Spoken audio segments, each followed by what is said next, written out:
What's going on, everyone? I am Kyle Werner, host of the Great Dad Life podcast. Welcome to episode number 4. On today's episode, we're going to focus on real estate investing. This will be especially helpful for those who are just getting started in real estate, as well as those who are still on the fence as to whether they want to take this route or not.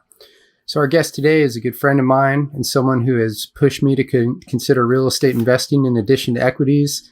He started real estate investing at 22 years old out of college with little money, has 5 properties and counting, and has done all this while working full time and is planning on bigger and better deals here in the near future. Matt Justice, what's going on, buddy? Hey, how's it going, man? Yeah, seriously, I am stoked to be on. So I'm excited for what this podcast means, and hopefully we get some good information out there.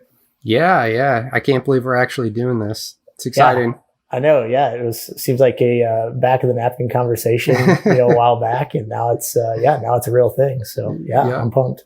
And we were talking about this before we started recording, but full disclosure, Matt is a dog dad. But all of the information is incredibly valuable and relevant. So yes.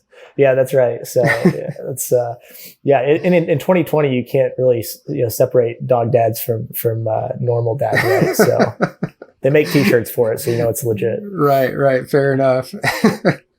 Well, before we dive into your path in real estate and some lessons learned, can you give us a quick bio as to who you are and what you're all about?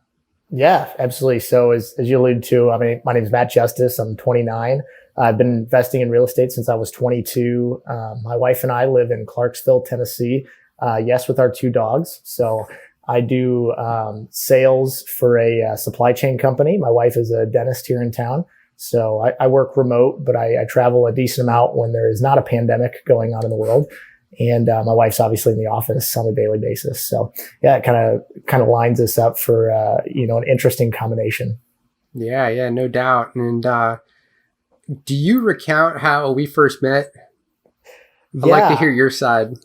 Yeah. So yeah, I was reading through the show notes, and it kind of made me smile to kind of think about this. But when we first met, I was managing a warehouse in the Chicagoland area, and you had just joined our company in the lane department. So, we were a startup warehouse, so naturally that lent itself to lots of lane projects. You and I started working together quite a bit. Quickly found out that you were pretty investment oriented, pretty, pretty, I'll call it goal obsessed, right? Is that fair?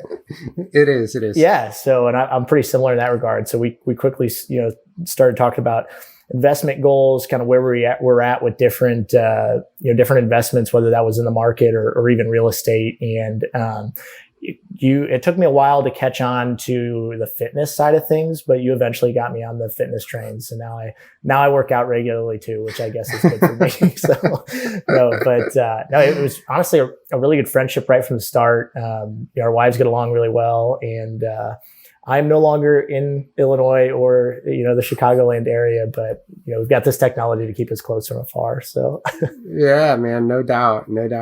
Well, maybe you'll be joining me down in Tennessee sometime. Only time will tell, my friend.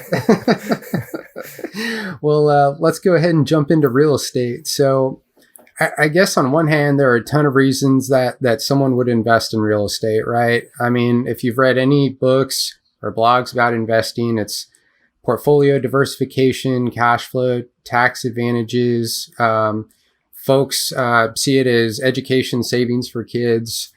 And there are just as many misconceptions about real estate investing, right? You're going to get calls at 2 a.m. every night. You need a huge down payment for any property. Real estate's super risky.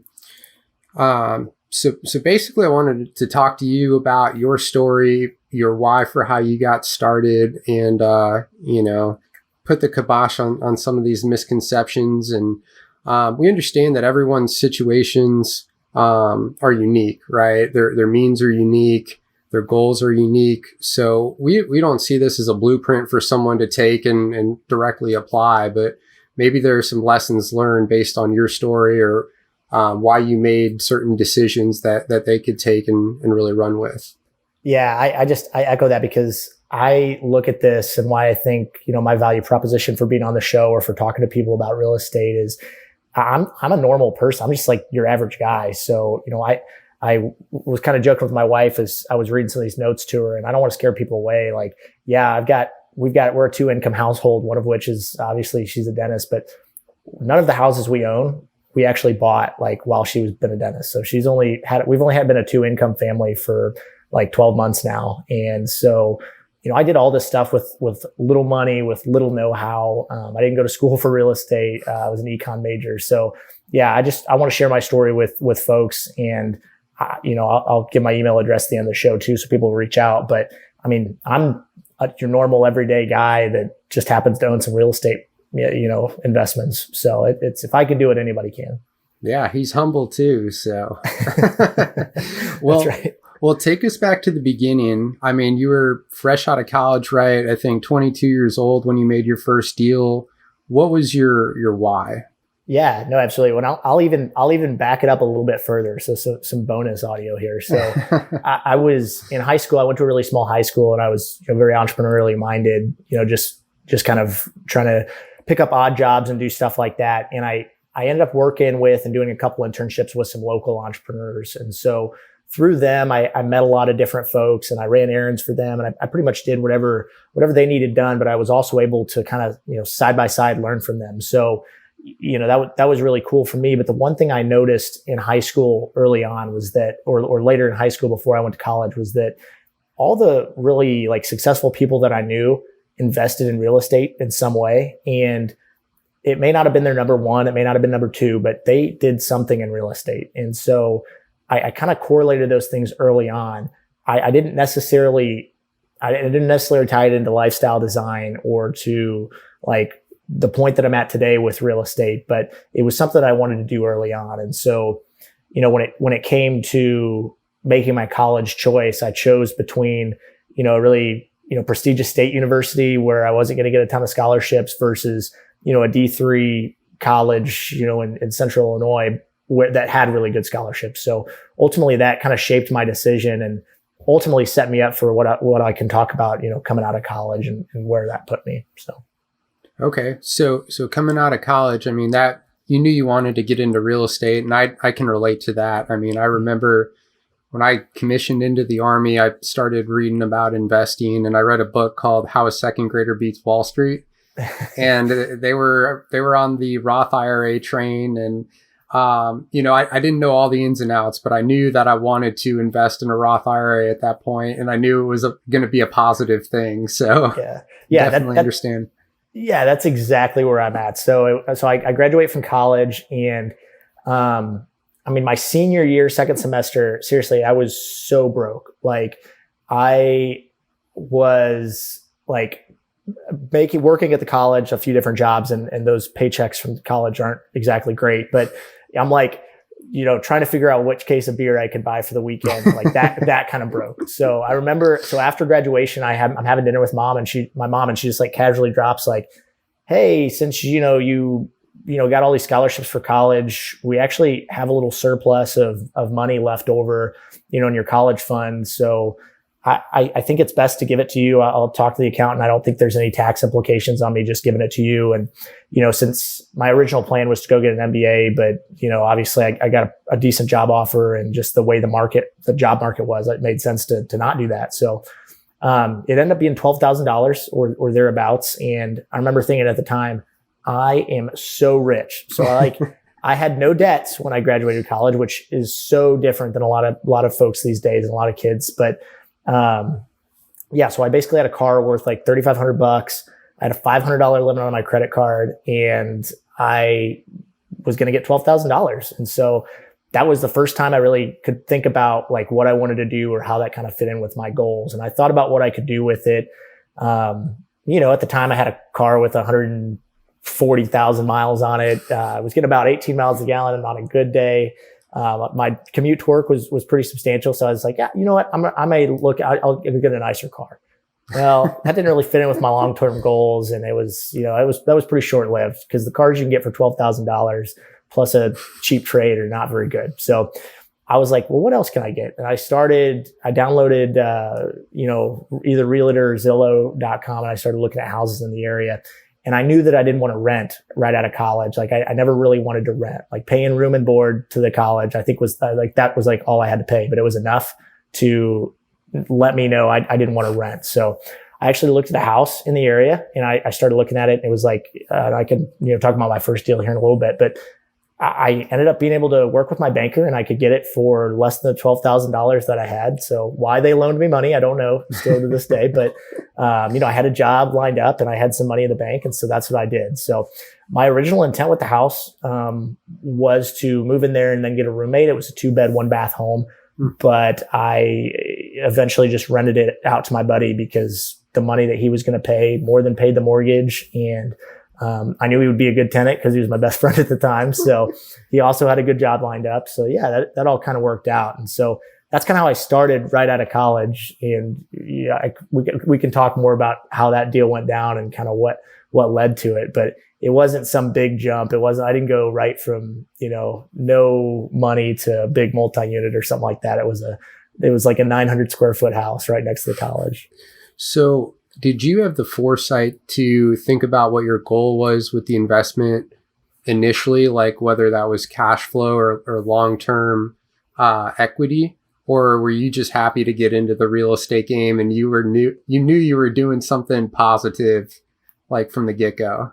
Yeah. So young Matt Justice, his goal was to own the world. Like, hard to say you wanted to be like Donald Trump in a day and age like today. But at that time, it was like, real estate mogul. That's what I wanted to be. I wanted the wealth, and I wanted the power, and I wanted to own, downtown Chicago or something. And it's very different from what my picture is today and what I did.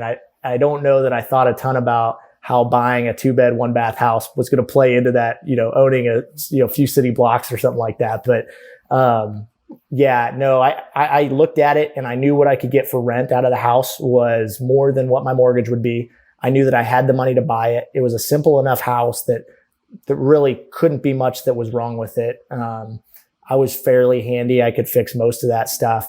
And I knew it was right next to the college, which had been there since the early 1900s. So I didn't think it was going anywhere. So that was really kind of how I made the decision. And now that as I look back at it, all of those things were really good reasons to make the decision for it. I didn't overcomplicate it. I didn't get tied up in analysis paralysis, defining exactly what the ROI was on it. I just knew Matt makes more than what Matt pays the bank. And that's all I cared about. So. Good stuff, man. Well, definitely a great start. And one of my questions was, how did you get in touch with the banker that you use? Because this is the same banker that you've used for all of your properties, or not all the majority of them? Yeah, most of them. And okay. He's always the first one I go to on any property or any deal. So yeah, I can talk about some of the different ways that I've bought properties and that I think makes total sense to anybody out there. And so so what happened was I went to this, I always like to work with local banks. So I went to a local bank in town and I sat down with this guy, and I didn't know anybody at that bank at the time. And I go in there and I sit next to this guy. And first off, he was like the most boring dude in the world. And this is not my banker today. So he's like the most boring dude in the world and really showed like no interest in working with me, or like could care less whether I bought this $60,000 house from him or not. And so, or with him or not. And they were like, yep, 20% down you'll need. And I'm like, 20% down, bro, that's like all I have. So I don't really want to give up everything that I have here, to be able to do that. And so I remember kind of vaguely thinking that one of my older fraternity, or one of the older members in our fraternity who had actually graduated before me, but had been around at some functions, that kind of stuff, was a banker locally. So he actually ended up calling me when he found out, like friend of a friend, that I was looking at, purchasing rental property and doing stuff like that in Jacksonville. So he reached out to me and, we sat down, we had a good conversation, and he agreed that for the first couple of deals, we could do 10% down. The market's stable enough. I've got a good job. I'm not making, really poor decisions. And as long as I wasn't buying a house that was, a total fixer upper where it could be unlivable or something like that, they'd back it at 10%. So that was a really cool deal for him to do. And along with that, he actually hooked me up with the realtor that I ended up working with, still to this day. So yeah, they're a great combo, and they hooked me up with really all the tools I needed to be successful with. And they always answered a lot of the questions I had. So that was a really good starting point. And I probably I'll steal it from Bigger Pockets, but which is one of the podcasts I listen to, but they always say rock stars know rock stars. And that's so true, especially in the, real estate and banking industry, for sure. Yeah. And I'm sure we're going to touch on that a little bit later, when we talk about key takeaways, but in every real estate book I've read, Bigger Pockets, like you said, it's all about your team, right? And I remember buying my first property up here in Chicago, and I went through a larger organization, and I probably didn't talk to the same person more than twice. And we just went through a refi, and I've been working with the same banker the entire time. And like you said, you can ask questions, you can run different scenarios, you can develop a relationship, tell them what your goals are, and they're really going to serve you better that way. Right. Yeah, that was so big. And for the first 3 deals I bought, to be able to put 10% down, and we did all those as commercial loans, so I didn't have to pay PMI on them. He helped me out in any way that he could. And even the realtor that I work with now too, I'd consider all of them friends, but I can text these guys day or night with questions, and they can always give me feedback. So, we'll talk about how my wife and I goal set, but another one of the things we do is we kind of operate around a personal advisory board, like who do we trust to go to with questions like this? And, even the last couple of weeks I went to JV, who's my banker, and I asked him some questions like, hey, what are you guys doing? I mean, I've got some cash on hand. Should I really pour this into an investment property right now? Should I wait? Do we think there are foreclosures coming down the pipeline? Do we think the second wave of coronavirus is going to be the real deal? Where do we go? And it kind of, to have somebody to bounce ideas off of who understands the industry, who understands your personal and financial situation, that's a huge help. So I'd recommend to anybody that before you go out and buy a deal, before you do anything, you've got to make a relationship, or you've got to find a relationship with somebody in the lending industry and talk to them and put yourself at ease. It'll erase a lot of the concerns that you have, but also a lot of the concerns that others throw at you. Yeah. I think a lot of those guys might get a bad rap, but if you develop a relationship with somebody that you trust, that's really invaluable. And it can be a long-lasting relationship, like you said, right? Right. Well, and pay the extra points too. So like if you could go to a US bank and get a loan, and it's a little bit cheaper than, the bank that's the hometown bank, but you like the person you work with at the hometown bank, it's okay for them to make money as long as your money still works out, and, everything you do still pencils out. Man, it's fine for everybody to make money. I used to think business was all about, I have to make money and you can't make money, but that is just, all your relationships are better when everybody's, a valued member of the team. Yeah. Don't jump over dollars to pick up quarters, right? That's exactly right. That's so true.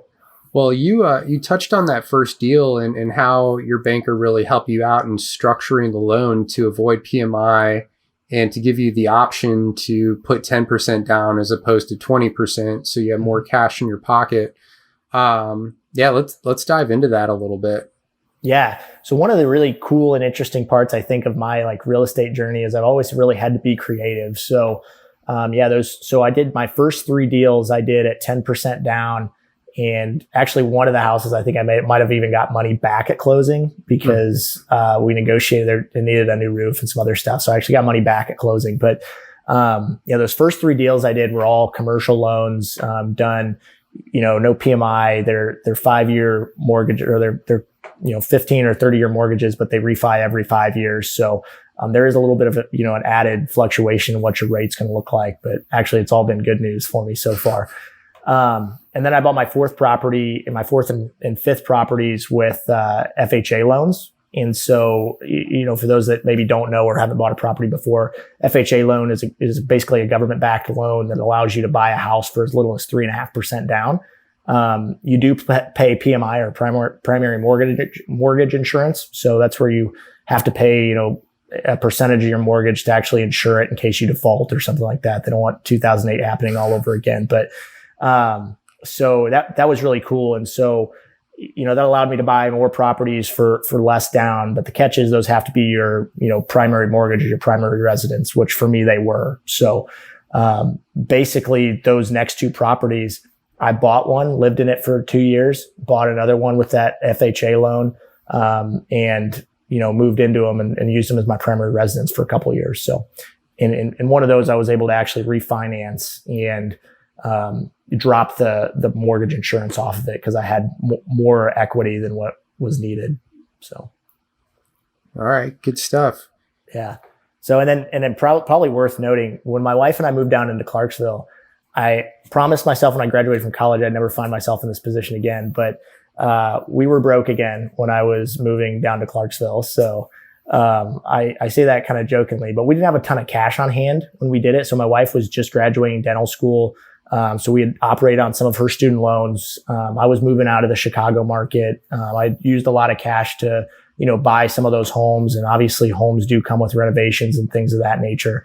And so when we moved down to Clarksville, I was actually able to use a VA loan, which I'm not a veteran. So, and I was not in the military, but there's actually a website out there, which we can put in the show notes, where you can look for foreclosures. So if the VA forecloses on a VA loan, you can actually buy that as your primary residence for 0% down and not pay PMI on it. So, it's a pretty cool option if you don't have a ton of money, but you don't want to rent either. So.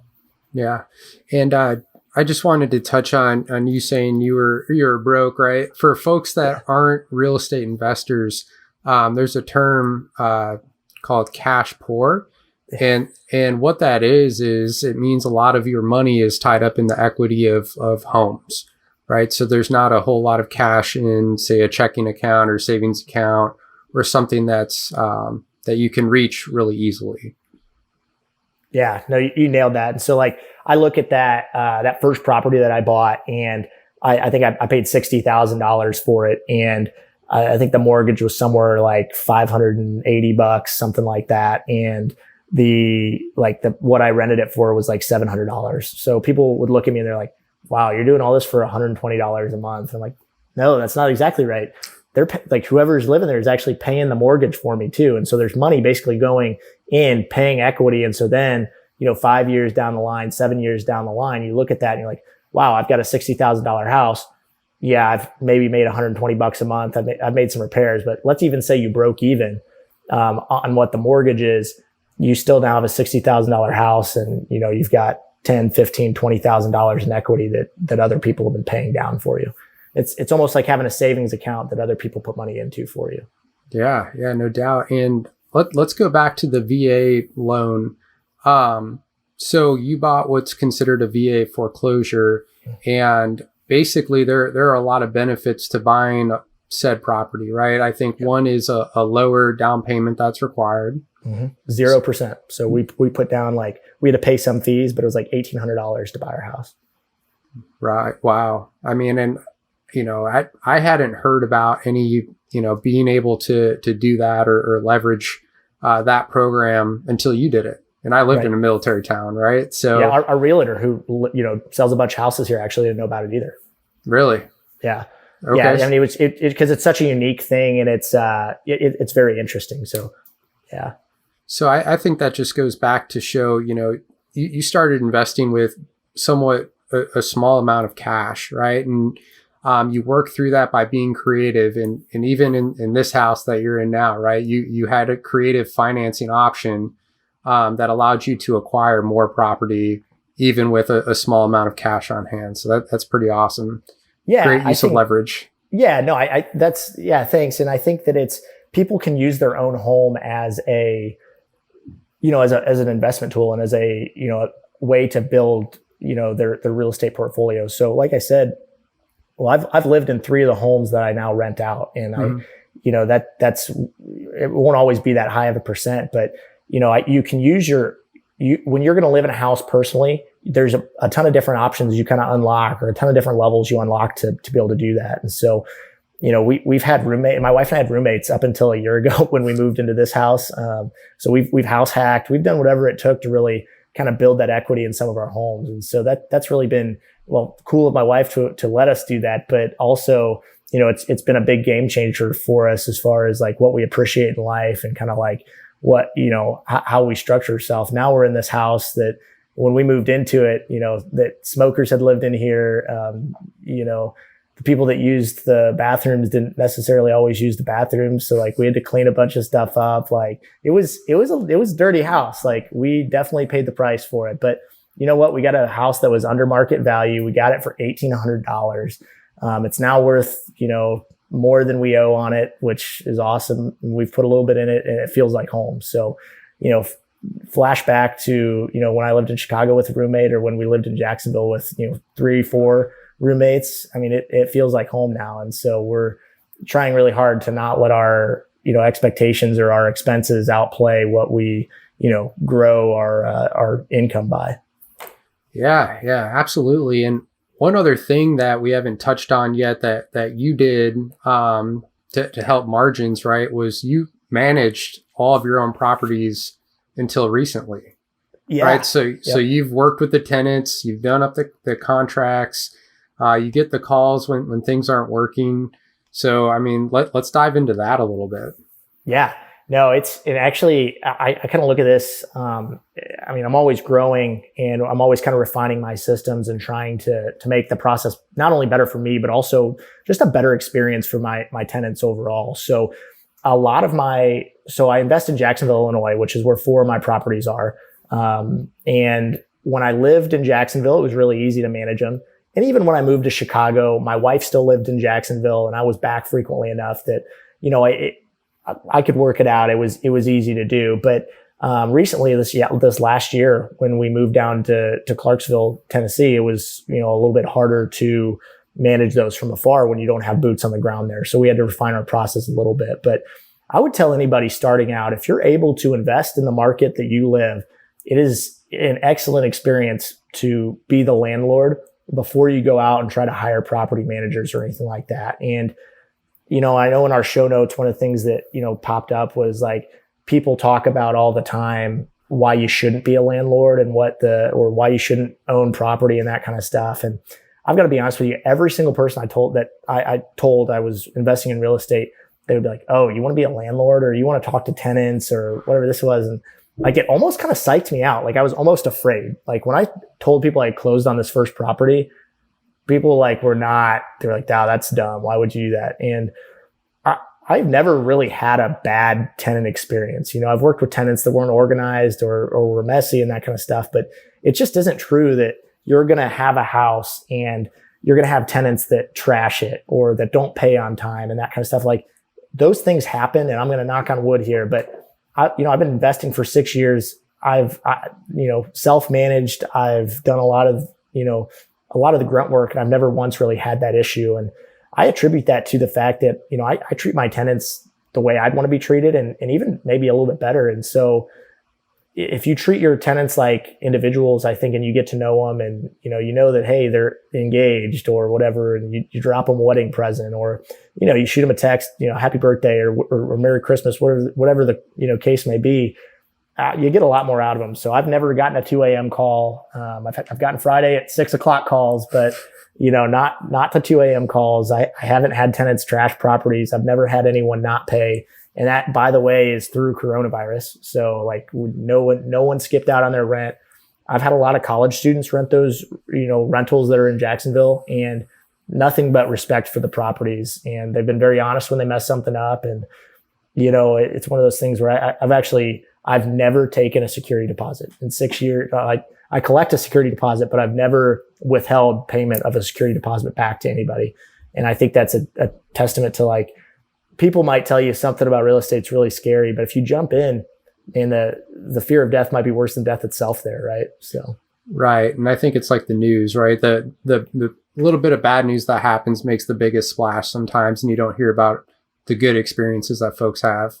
Right. And you talk with your tenants, and if you self-manage for a while too, or a couple of years, whatever the case may be, your appreciation for what property managers do goes up, tenfold. Like I used to think I've got a property manager now that takes 10% of the monthly rent. And early on, I would have thought, no way, that's so much. And I would have nickel and dimed them until it was 6 or 7% or whatever the case may be. But now they do a great job. I'd gladly pay them 10%, right? They're dealing with issues that you don't have to. So, so there are tough parts to it, but at the same time, I probably never spent more than 5 hours a month, an hour a month on, per house. So it's kind of up to you, and you get to determine what you like to do and where you have margin to hire a property manager. So.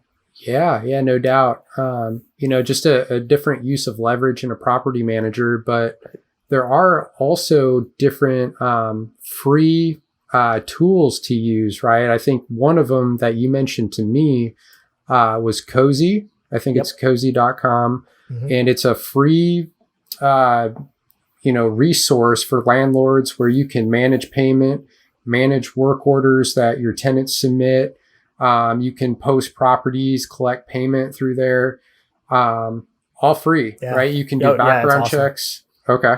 Yeah, you can require background checks, like you said, and the prospective tenants pay for it. I mean, it's all free to the landlords, which honestly helps put out a better product. And yeah, it's really cool. And so there's that, and then Stessa is another one, which is assets backwards for anyone writing that down. But it's a lot of the same stuff you can track. I don't know that you can post properties from Stessa, but yeah, all of those are really good tools to leverage. And you just have to take advantage of the fact that it's 2020 and there's so much technology out there to help. And there's so much, I do most of my rent collection is virtual. Even if I do get a check, it's, right on my phone, right into the bank, all that kind of stuff. So, I think there's a ton of opportunity there for anybody that invests in real estate to leverage either a property manager or lots of, process driven tools.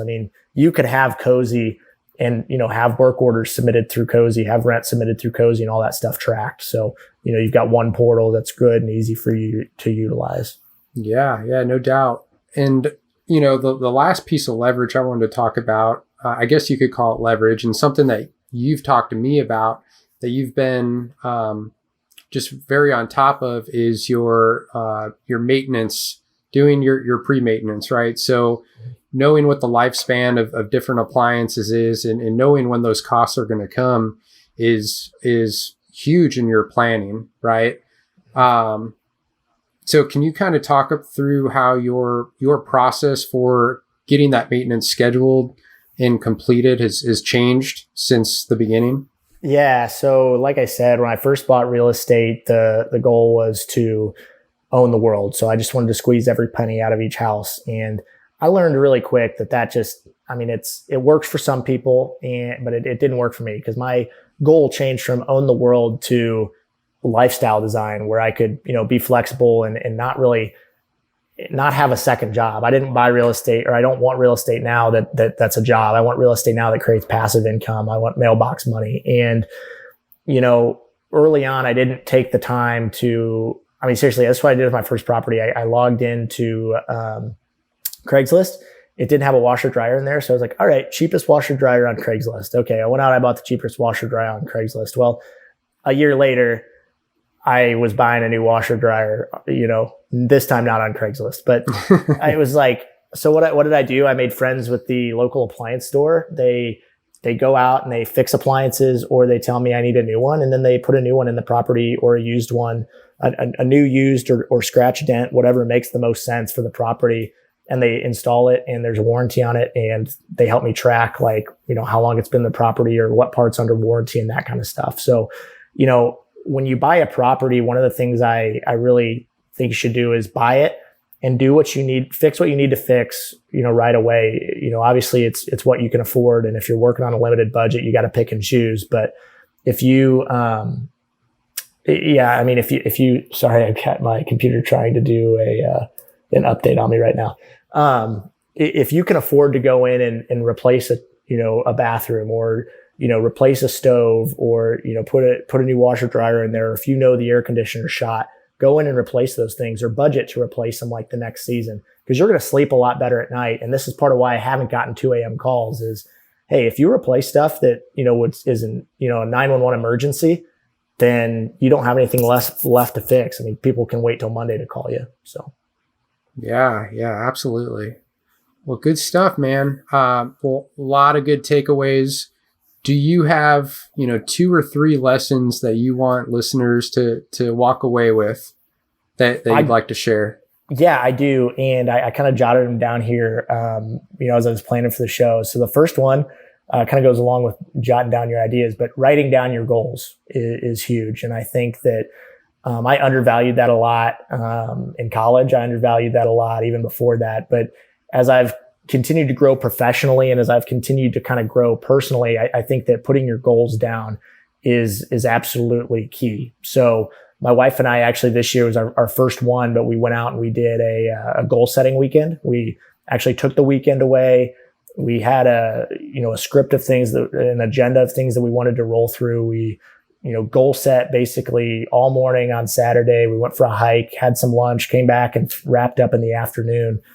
And just putting our goals down on paper this year has drastically improved, our quality of life. So it's not just about at work, you get a set of goals that you need to accomplish for a year or something like that. You can do that, with yourself too. And they can be simple. They can be drink more water in a day. They could be exercise more.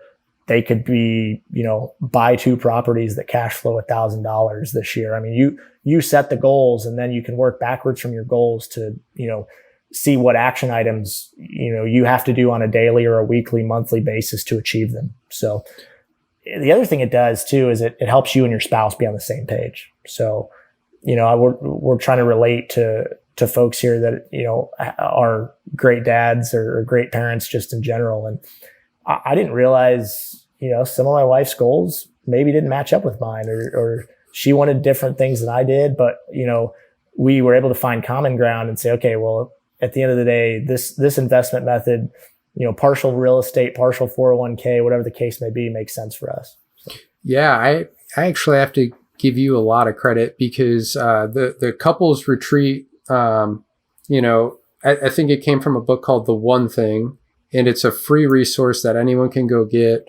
And, when you get married, and especially when you become a parent, so I have one daughter. I know folks that have multiple kids. So, this is probably amplified. It's hard to take the time to talk about some of those important things. And that guide really lays it out for you in a way that's not intimidating. Sometimes talking about finances or what some of your long-term goals are is, kind of scary. But the way it's laid out, hey, go to a nice dinner, don't talk about your goals. It's just very approachable. And then it has different categories for goals, and it has prompt questions. And it was super beneficial for me and my wife as well. So I wanted to thank you for that and share that free resource with folks as well. Yeah, it's seriously awesome. And I thought my wife and I did a good job of talking before. I mean, being a dog parent, I know is not the same as being a parent of, crazy kids running around, but no, I mean, what we did, and again, don't make it out to be something. It doesn't have to be just like real estate investing. Don't blow it up to be something too big. Like we used some Hilton points that I had from traveling. We went somewhere that's 3 hours away, and that's what we did. We didn't spend a bunch of money going to Cabo to do our goal setting weekend.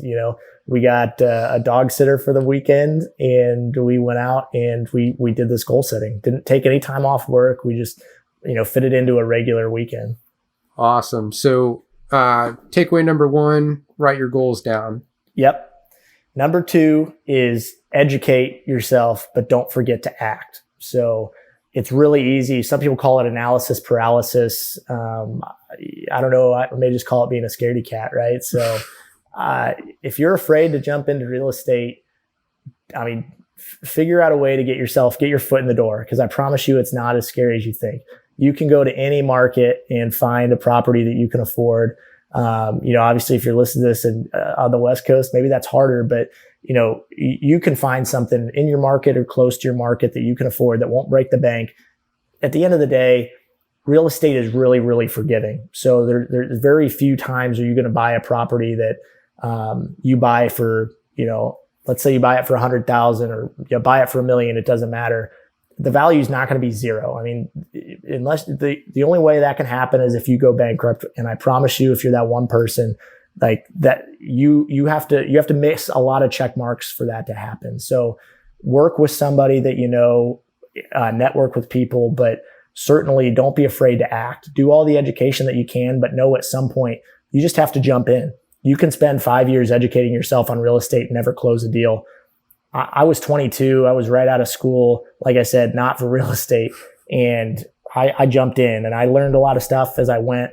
I got some scary texts from tenants or tenants' parents that said, "Oh, this isn't up to code," or something like that. But I did my best to maintain a safe property, abide by, all the rules that I had to in my market. And, if I got in trouble by code enforcement or I got in trouble by a tenant or something like that, I fixed it right away. I did what I would expect my landlord to do.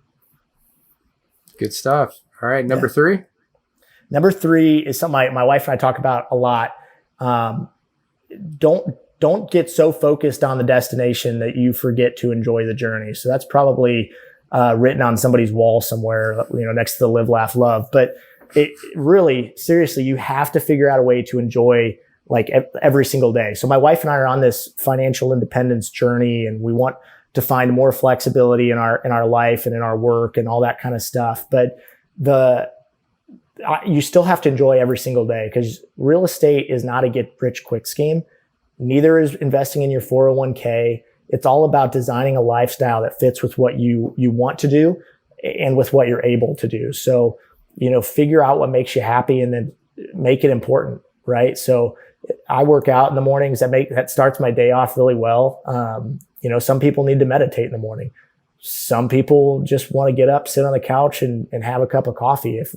Whatever you have to do to put yourself in the right frame of mind to enjoy your life on a day-to-day basis, whether that's with your kids, with your family, whatever it is, make sure you make time for that and make that important, because you can burn yourself out trying to make the end goal, the end all be all. Awesome. Good stuff. Yeah. Good stuff. Anything else? I don't want to limit you to 3 key takeaways, but no, I think I could share some resources that I'll leave you alone for the day. Yeah, absolutely. What are your top resources?